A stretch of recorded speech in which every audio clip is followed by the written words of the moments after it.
Hey y'all, you are now tuning in to the Praying Single Mom podcast, where we love the Lord, we love to pray, and we even love a good slay child, okay? But we also love to get real, raw, uncut, and candid. No topic is off limits here, as we are not after religion, but we're after relationship with Christ. We are not after perfection, but we're after connection. So we'll touch on all topics, from why you need to get out of that relationship that is no longer serving you, to rejection, abandonment, grief, neglect, you name it. From how to be a better parent to how to better that spending habit, honey, because we know how we can get, okay? We let God use us like never before. I hope you know that you're safe here. You can cry here. You can laugh here. Whatever floats your boat and keeps you afloat, okay? I'm your host, Lekeshia Cody. Let's get into it.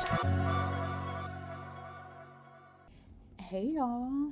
It's so good to be back on with you guys in this way. I know many of you are so used to getting the prayers and Bible study messages, and unless you're listening from the beginning episodes when I would just sit down and kind of record with you guys in this way. And I know it's been a minute. This is Lekeshia checking in. Welcome to all of the new listeners from all over. Welcome. So good to have you guys on. My name is Lekeshia Cody, founder of the Praying Single Mom. And it's just so good to be on in this way. I feel like I can't wait to just start back, doing these sit downs. I feel like I've been teaching a lot more.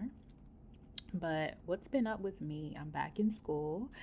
I'm pursuing a degree in ABA, Applied Behavior Analysis. So I'm back in school.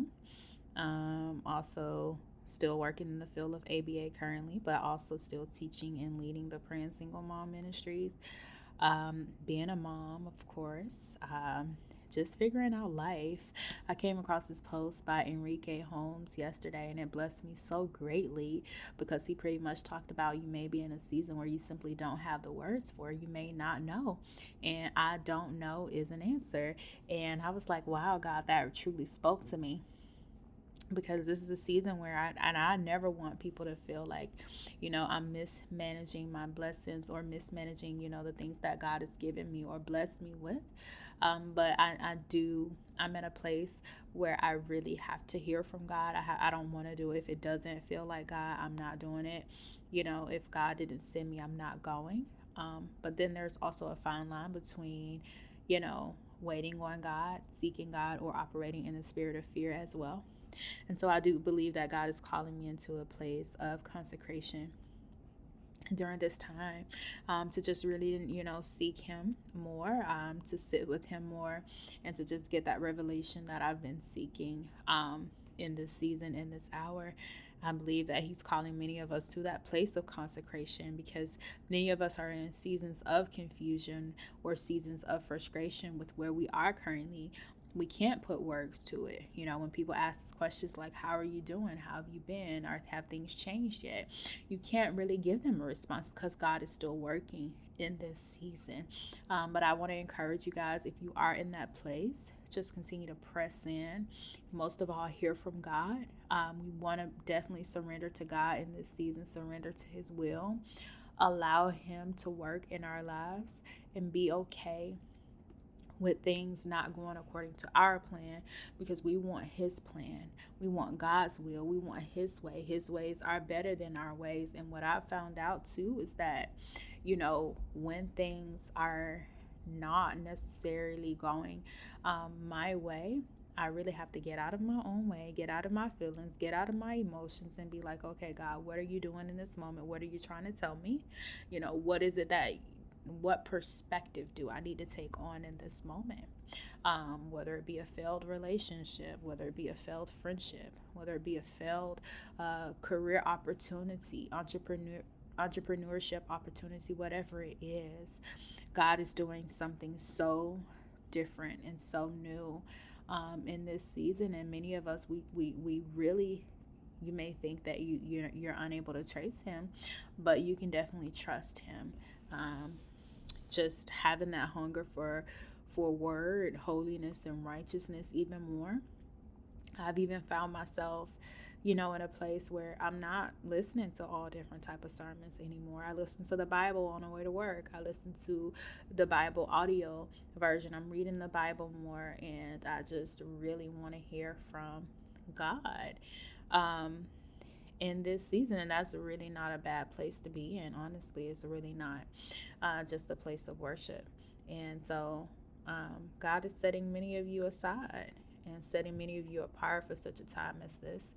And even for those of you who are single and you're waiting on your mate and you've grown weary in the well doing, I would just say to you, be encouraged. I know it hurts. I know even the failed relationships where it seems like all signs were pointing to, that was your husband, but for whatever reason, it just seems like it did not work. God's hand is even in that. And he's definitely going to give you beauty for ashes. Don't get caught up in covetousness to where you're sitting there, just wishing that you had someone else's life, or, being envious or jealous. Take this time to be, of course, like Ruth. I know that sounds like a cliche, but really, really, really hone in on your singleness and figure out, what is it that God is calling you to do? What can you work on? How can you better yourself? That project may be you. It may be going to the gym. It may be changing your diet. It may be getting more disciplined, getting up early so that you can pray and worship God, or go to the gym, whatever that looks like for you. Spending more time with your children, all of those different type of things, just really preparing yourself. Going back to school, you can use this time wisely. What is God calling you to do in this season, and don't force it. Whatever it is, guys, we got to get beyond the point of where we're trying to force everything. If I got to force you to love me, I don't want it. If I gotta force you to be my friend, then no. If I gotta force anything, if I gotta force doing ministry, I'm not doing it. Anything that we gotta force, that means that God's grace is not there. That means that the grace is lifted.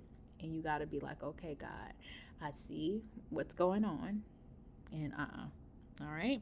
And so go with God. Go with the flow of God. With the flow of God, you won't have to force anything. It'll just flow with grace. I'm not saying that it will be easy all the time, but what I am saying is that the enemy will not be able to take it away. Anything or anybody that the enemy can take away from you was never meant to be in your life. It was not meant to be in your life. Because listen, what God puts together, no man or nothing can set apart. What God puts in your life, nobody can take it away from you. So yeah, I just wanted to jump on and update you guys. Lord's willing, I'll be on soon, more, with episodes like this. I'm definitely thinking about doing more of these. I miss, just getting on here and talking to you guys in this way. It's super therapeutic for me, and it gives you guys the opportunity to catch up as well. And so if you haven't done so already, go check out our YouTube channel, BecomingLekeshia, or you can search for the Praying Single Mom over on YouTube. Check out our Facebook group, the Praying Single Mom group. We just hit almost 62K moms over there. Thank God for that. And yeah, I love you all, and we'll talk soon.